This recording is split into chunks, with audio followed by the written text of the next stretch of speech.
An bɛ foli lase Mali actif filɛbaga bɛɛ lajɛlen ma Mali kɔnɔ Mali kɔ kan a balimakɛ Elbashir Thiam bi su in na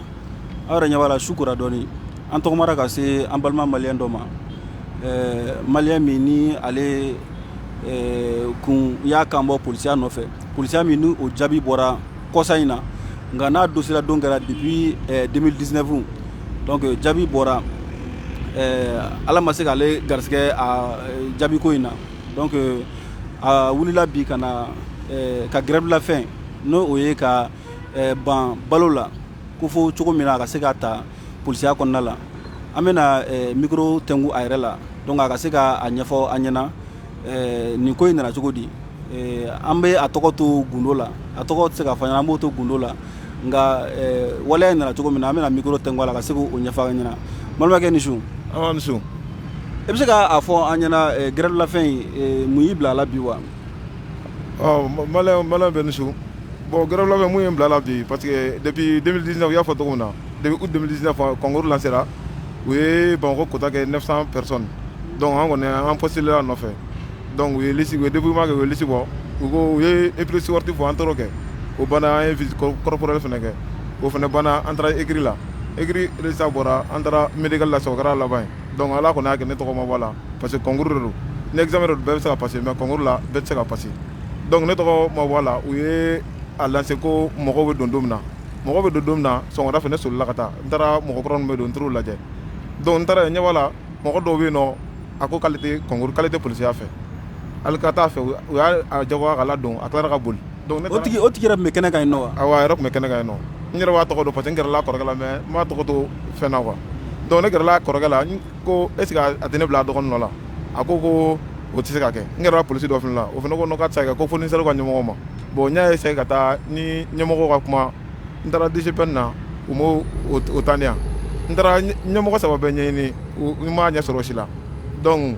mun bolila ne kɔni ka laɲini ye mun ye dɔrɔn mun bolila comme o t'a fɛ ne b'a fɛ gouvernement ka sabali u ka an bila minnu t'a fɛ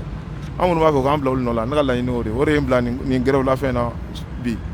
mais donni min kɛra o don o mɔgɔ kelen dɔrɔn de sɔrɔla min ko ko ale tɛ polisiya fɛ k'ale sen tɛ a la wa bon tiɲɛ yɛrɛ la mɔgɔ kelen de ta kɛra ne yɛrɛ ɲɛna ne yɛrɛ bɛ se k'o témoigner mais mɔgɔ tilara k'a fɔ ko mɔgɔ saba trois amadɔ de tun bɛ yen ani 30 absence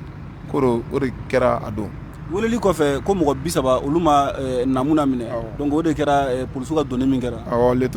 le 8 mars tɛmɛnen donni min kɛra mɔgɔ 30 ma ye mɔgɔ saba ko olu abandon kɛ a ko kɛra ten de mais an bɛ don min na ko bi e ka laɲini yɛrɛ e ka taa polisiya la polisiya yɛrɛ de ka di e kosɛbɛ quoi voilà polisiya yɛrɛ de ka di ne ye ne kɔni ka laɲini o de gouvernement k'a lajɛ comme olu t'a fɛ ne b'a fɛ tiɲɛ yɛrɛ la mɔgɔ baden de bɛ ka fara ne kan minnu b'a fɛ minnu b'a tɛ yen nɔ u k'an kɛ k'olu remplacer ne kɔni ka laɲini o de ayiwa an balimaw aw yɛrɛ bɔra ka an balimakɛ la mais sisan n bɛ se k'a fɔ ne kɔni ka dɔnta la Mali kɔnɔ nin ye a siɲɛ fɔlɔ ye k'a fɔ ko baara ɲini na jango fini baara ɲini na fini min ni a bɛ don ka adamadenw a n'u bolofɛnw ko o la ka na mɔgɔ ka taa grève de la fɛn na ka ban balo la ko fo a ka ta o la o b'a jira k'a fɔ tiɲɛ yɛrɛ la ne kɔni ka faamuyali la baara min ni a b'a nɔfɛ ni o ye polisiya ye a kanu bɛ a la ka wele bila jamana ɲɛmɔgɔw ma u k'u kɔfilɛ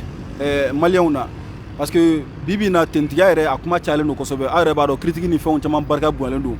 parce que o tɛ sɔrɔ dɔwɛrɛ nɔfɛ mɔgɔ caman taara ka don a la k'a sɔrɔ a man d'u ye an yɛrɛ bɛ se k'a fɔ a la limite u jagoyara k'u ta k'u don a la donc n'i donna fɛn na n'a a man di a kanu t'i la i tɛ se k'a kɛ ka ɲɛ i b'a bafouer e kelen dun bɛ tiɲɛni min kɛ a kɔnɔna la o kɔlɔlɔ bɛ yɛlɛ a baara kɛbaga bɛɛ lajɛlen kan o de y'a to an bɛ don min na i ko bi ka kɛɲɛ ni Mali yɛrɛ bɛ gɛlɛya min kɔnɔna la ni o ye lakanabaliya ye a ka kan mɔgɔw ka ta k'u don fini na fini kanu bɛ mɔgɔ minnu na n'u donkun tɛ ko walasa u ka baara sɔrɔ ko walasa u ka kalo sara sɔrɔ mais k'a ye k'a fɔ ko fini de kanu b'u la u bɛ fɛ ka fini de don walasa fini bɛ don kun min kama n'o ye ka adamadenw lakana ani k'u bolofɛnw lakana an b'a ɲini jamana ɲɛmɔgɔw fɛ tiɲɛ yɛrɛ la u ka to ka fɛsɛfɛsɛli kɛ k'a lajɛ kanu bɛ mɔgɔ minnu na u ka se ka olu ta i bɛ se ka kumakan laban jumɛn b'i bolo k'a lase an ka jamana ɲɛmɔgɔw ma fo ka se polisi ɲɛmɔgɔw ma nin taliko in na kuma laban kɔni bɛ ne bolo kɔni ne kɔni b'a yɛrɛ la tiɲɛ yɛrɛ la baara in kanu de bɛ ne la donc u bɛ se ka ko kɛ u k'o kɛ se tɛ ne ye se olu le n'u kɔni sera ka ne ta a bɛ diya ne ye mɔgɔ mɔgɔ bɛ se ka ne dɛmɛ nin ko in na u ka ne dɛmɛ o de ye ne ka kumakan laban ye ayiwa n bɛ a kuncɛ ni min ye o ye k'a fɔ ko recalés dɔw fɛnɛ farala ɲɔgɔn kan k'a jira k'a fɔ ko u fɛnɛ bɔra bɔcogo min ni a ma kɛ sariya kɔnɔna la aw yɛrɛ bɛɛ lajɛlen a ye Maliactu la u y'u ka nisɔngoya yira Maliactu micro la donc ka wele bila jamana ɲɛmɔgɔ fɛnɛ ma recrutement kura lancera k'a sɔrɔ dɔw bɛ nin situation kɔnɔna la u ka a lajɛ o yɛrɛ bɛ se ka temps yɛrɛ caman gagner kosɛbɛ sani mɔgɔw ka bila waribɔ la ka taa boliboliw kɛ ka papier ɲini ka u fara ɲɔgɔn kan ka bɔ fo région dɔ la ka n'u yɛrɛ sɔrɔ Bamakɔ yan nɔ concours tibitabaw la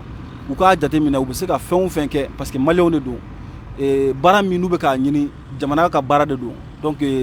autorités ka a lajɛ u bɛ se ka fɛn min kɛ an balima minnu bɛ nin gɛlɛya kɔnɔna la baara ɲini gɛlɛya kɔnɔna la u ka se k'u kɔfilɛ la u ka se k'u dɛmɛ cogo min na nin kun ye a balimakɛ Elbasir Cam ka lase ka bɔ Maliactu la a kɛtɔ bɛ kuma la sɔli Ala Mamadu